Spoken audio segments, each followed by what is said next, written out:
CBSE ने क्या किया है, सीबीएसई ने कुछ चैप्टर अपने डिलीट किए हुए हैं, ठीक है। उन्होंने 11th क्लास के लिए ज्योग्राफी 29 कर आपका दे रखा है। जैसे एक चैप्टर आता था पहले सीबीएसई के अंदर से ड्रेनेज पैटर्न है, अब 13 नंबर की आपका ये यूनिट है, 13 नंबर की स्ट्रक्चर एंड फिजियोग्राफी। तो फिजियोग्राफी में क्या क्या डिवाइड करना है, ड्रेनेज सिस्टम में क्या क्या आने वाला है, उसके बाद क्लाइमेट और नेचुरल वेजिटेशन से क्या क्या आने वाला है। तो टोटल मिलाकर तुम्हें पढ़ने कितने हैं, 4 चैप्टर ही मेन पढ़ने हैं, जो कि क्या करेंगे, जो कि तुम्हारे 2-2 नंबर के हो जाएंगे, 8 मार्क्स का आपका पूरा कवर ये हो जाएगा। ज्योग्राफी वाले आ गए हुए, क्या हाल चाल है सभी के। मैं अभिषेक पांडे स्वागत करता हूं आपका आज की इस बहुत ही बेहतरीन सी वीडियो में, जहां पर आपको यह जानने को मिलने वाला है कि सर आप 11th क्लास में तो आ गए हैं, बट बहुत सारे बच्चे ऐसे हैं जो अभी तक सिलेबस का ओवरव्यू का इंतजार कर रहे थे, और जो कि फाइनली सीबीएसई ने अपनी साइट पर लॉन्च भी कर दिया है और उसमें यह बता दिया है कि आपको 11th में क्या क्या पढ़ना है, किन किन चीजों में वो आपको टेस्ट करने वाला है, कहां कहां पर प्रैक्टिकल फाइल आपका होने वाली है, कितने मार्क्स का कौन सा चैप्टर रहने वाला है।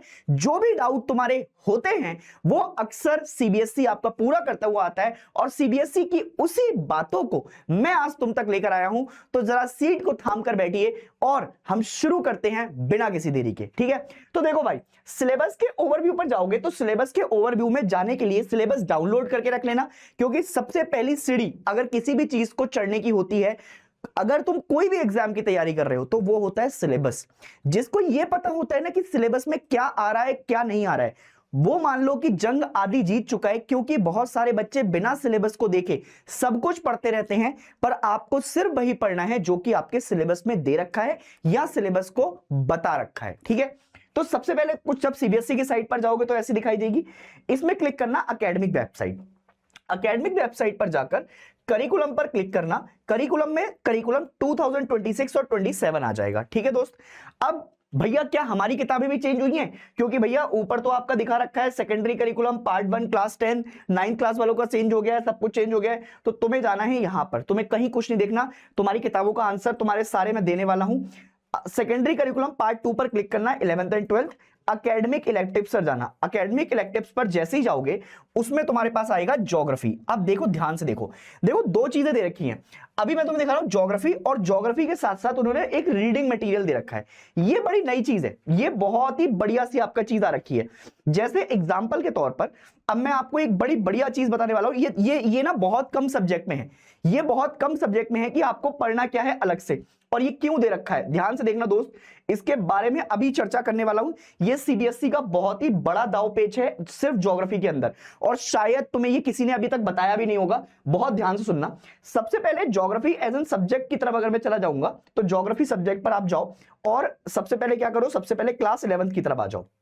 अब जैसे ही आप क्लास 11th की तरफ आए, तो क्लास 11th में आपको जरा ध्यान से, अगर आप देख पा रहे हो, अगर आप बिल्कुल प्यार से आपका देखते हुए चलेंगे, तो जरा ध्यान से देखो। सबसे पहले आपकी एक किताब आती है जिसका नाम है फंडामेंटल ऑफ फिजिकल ज्योग्राफी। सबसे इंपॉर्टेंट क्लास, सबसे इंपॉर्टेंट किताब। क्यों ऐसा क्यों बोल रहे हो आप, क्योंकि ये यूपीएससी तक में काम आएगी, और इसके चैप्टर बहुत दूर दूर तक काम आते हैं। अब सुनना जरा पहले बहुत ध्यान से। ज्योग्राफी एज अ डिसिप्लिन, पहला चैप्टर 3 नंबर का आता है, बढ़िया से आपका इसको तैयार करना। दूसरी एक यूनिट आती है जिसको हम कहते हैं द अर्थ। अब अर्थ का मतलब है अर्थ के इंटीरियर्स के बारे में पढ़ा रखे हैं। अगर तुम पिछले साल का सिलेबस देखोगे और इस साल का सिलेबस देखोगे तो कोई अंतर नहीं है, सेम चैप्टर आपको दिखाई रखे हैं। 3 चैप्टर है यूनिट 2 के अंदर, origin and evolution of the earth, interior of the earth, distribution of ocean and continent, और तीनों चैप्टर मिलाकर 9 नंबर, विच मींस 3-3 मार्क्स के आपका 3 चैप्टर। फिर आता है लैंडफॉर्म यूनिट 3, अगेन कुछ नहीं बदला है, दोनों चैप्टर लगभग सेम है। Geomorphic process, landform and their evolution 6 marks के हैं, दोनों मिलाकर आपका जो है अगर आप मान लो तो 2.5 की आपका गाड़ी बैठ जाएगी। फिर आते हैं क्लाइमेट के ऊपर, अगेन टोटल आपका 5 चैप्टर दे रखे हैं इसके अंदर। अब इसमें एक चैप्टर बहुत ही छोटा सा है, composition and structure of atmosphere. फिर आता है solar radiation, heat balance and temperature, atmospheric circulation and weather system, water and atmosphere, world climate and climate change. ये टोटल 5 चैप्टर हैं, और 5 चैप्टर आपके आते हैं 8 नंबर के। आप किसी भी कॉम्पिटिटिव एग्जाम को उठाकर देख लो, यूपीएससी से लेकर रेलवे या कोई भी छोटा एसएससी यूएसएससी के एग्जाम, यहां से क्वेश्चन आपका लगातार आते रहते हैं और आए हैं। उसके बाद आती है आपकी एक बहुत ही प्यारी सी यूनिट जिसमें 2-2 नंबर का आपका दे रखा है, यह है water ocean. Water ocean, movement of ocean water, दोनों मिलाकर आपका यहां पे कवर हो जाएगा। उसके साथ एक चैप्टर और इंगेज्ड है, बट इस चैप्टर के आगे देखो उन्होंने लिखा हुआ क्या है, to be tested through internal assessment in the form of project और इन द प्रेजेंटेशन। स्कूल वाले क्या करेंगे, या तो तुमसे इसका कोई प्रोजेक्ट बनवा लेंगे या कोई प्रेजेंटेशन ले लेंगे, तो इसके मार्क्स नहीं दे रखे हैं, तुम्हें मार्क्स सिर्फ किसके कवर करने हैं, इसके।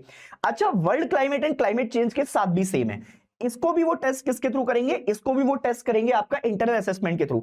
तो टोटल मिलाकर तुम्हें पढ़ने कितने हैं, 4 चैप्टर ही ये मेन पढ़ने हैं, जो कि क्या करेंगे, जो कि तुम्हारे 2-2 नंबर के हो जाएंगे, 8 मार्क्स का आपका पूरा कवर ये हो जाएगा।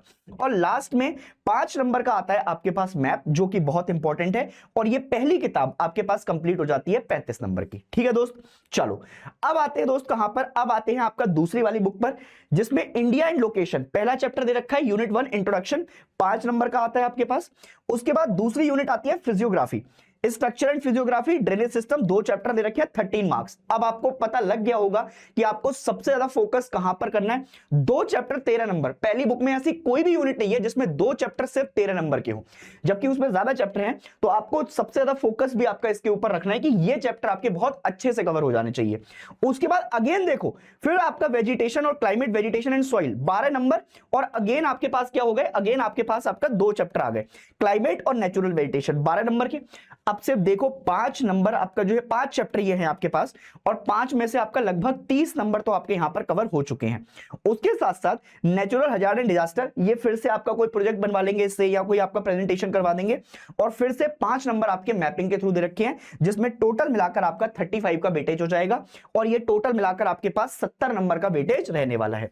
अगर ज्योग्राफी की बुक की बात करें, प्रैक्टिकल भी आपका आएगा आपके पास, तो इंट्रोडक्शन टू मैप 3 नंबर का होने वाला है, मैप स्केल 4 नंबर का होने वाला है, latitude longitude and time 4 number का होता है, मैप प्रोजेक्शन 5 नंबर का होता है, टोपोग्राफिकल मैप्स 4 नंबर के आते हैं, इंट्रोडक्शन टू रिमोट सेंसिंग फिर से आपका 5 नंबर का है, practical file and viva 5 number का है। टोटल आपके जो बेसिकली 30 नंबर हैं, ये 30 नंबर आपको यहां से कवर होंगे। कौन सा चैप्टर कितने नंबर का है ये बता दिया है, 70 नंबर ऊपर हो गए दोनों बुक के, और 30 नंबर ये हो गए, ये पूरी कंप्लीट बुक।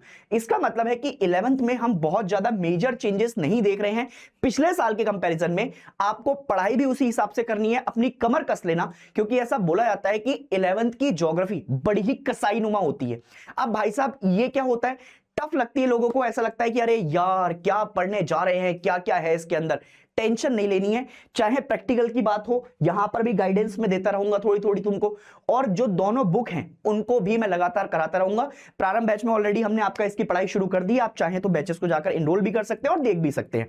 ठीक है, तो ये तो आपका कंप्लीट 11th का हो गया। अब देखो, अब उसने नीचे ये भी बता रखा है कि आपको किस चैप्टर में से कितना कितना पढ़ना है।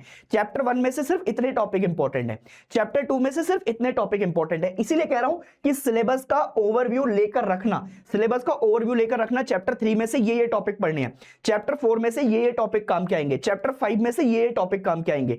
तो ऐसे कर उन्होंने पूरा आपको बता रखा है। जैसे ड्रेनेज पैटर्न है, अब 13 नंबर की आपका ये यूनिट है, 13 नंबर की स्ट्रक्चर एंड फिजियोग्राफी। तो फिजियोग्राफी में क्या क्या डिवाइड करना है, ड्रेनेज सिस्टम में क्या क्या आने वाला है, उसके बाद क्लाइमेट और नेचुरल वेजिटेशन से क्या क्या आने वाला है, इनके प्रॉपर आप क्या ले लेंगे, प्रॉपर आपके पास स्क्रीनशॉट होने चाहिए, जहां पर पढ़ते हो वहां पर लगा लेना, क्योंकि अब तुम्हें आपका मेहनत करने का समय है।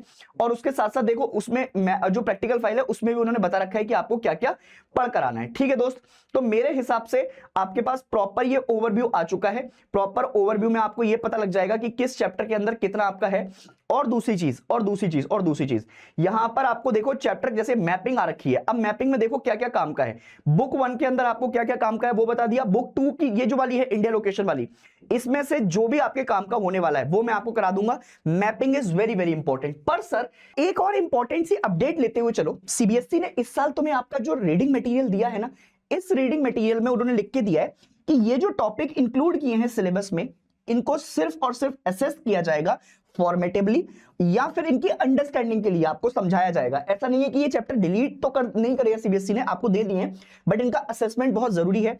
इससे क्या होगा, जो एकेडमिक स्ट्रेस रहता है बच्चे के ऊपर वो कम हो जाएगा और लर्निंग भी आपकी हो जाएगी। आपको पता चलेगा कि एक ऐसा चैप्टर भी कोई होता था। अब स्कूल वाले अगर चाहे तो इसको टेक्स्ट बुक के साथ टेक्सचुअली आपका इंक्लूड कर सकते हैं। और इस चैप्टर का नाम दे रखा है फिजिकल ज्योग्राफी, बहुत ही इंपॉर्टेंट सा चैप्टर है, इसको भी आपका देखते हुए चलिएगा।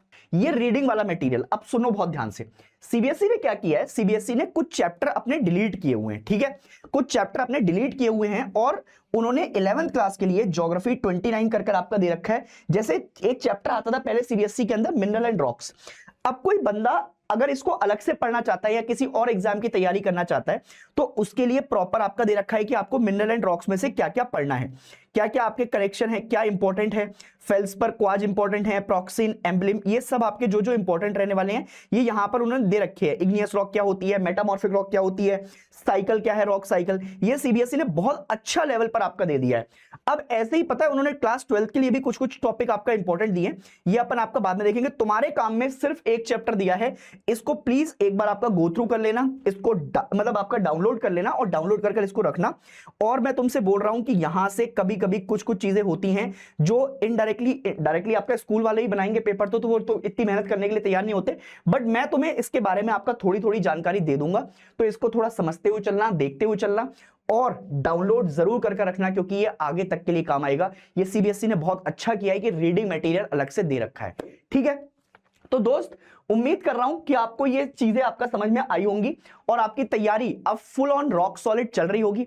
अगर आप पहली बार आपका चैनल पर आ रहे हैं तो भाई साहब आपके लिए ये टेलीग्राम चैनल है और एक इंस्टाग्राम है हमारे नेक्स्ट टॉपर ह्यूमैनिटीज का, आप इस फैमिली को ज्वाइन कर सकते हैं और इसका पार्ट बन सकते हैं। मैं तुम्हें मिलूंगा क्लासेस के अंदर और बहुत सारी ऐसी वीडियोस लेकर आता रहूंगा। कमेंट सेक्शन में मुझे बताइएगा कि आप कुछ और अगर मुझसे एक्सपेक्ट कर रहे हैं या कोई ऐसा पर्टिकुलर टॉपिक जिसके बारे में आप जानना चाहते हैं तो वो अपने कमेंट सेक्शन में जरूर लिख कर जाइएगा। मैं उस चीज के लिए आपके पास लगातार वीडियोस लेकर आता रहूंगा। मिलेंगे आपका नेक्स्ट वीडियो में, तब तक के लिए अपना ध्यान रखिए, खुश रहें and ladies and gentleman take good care of yourself, ताकि तुम आपका कहर मचाते रहो और मैं तुम्हारे साथ हूं जब तक तुम अपनी मंजिल तक नहीं पहुंच जाते। जय हिंद।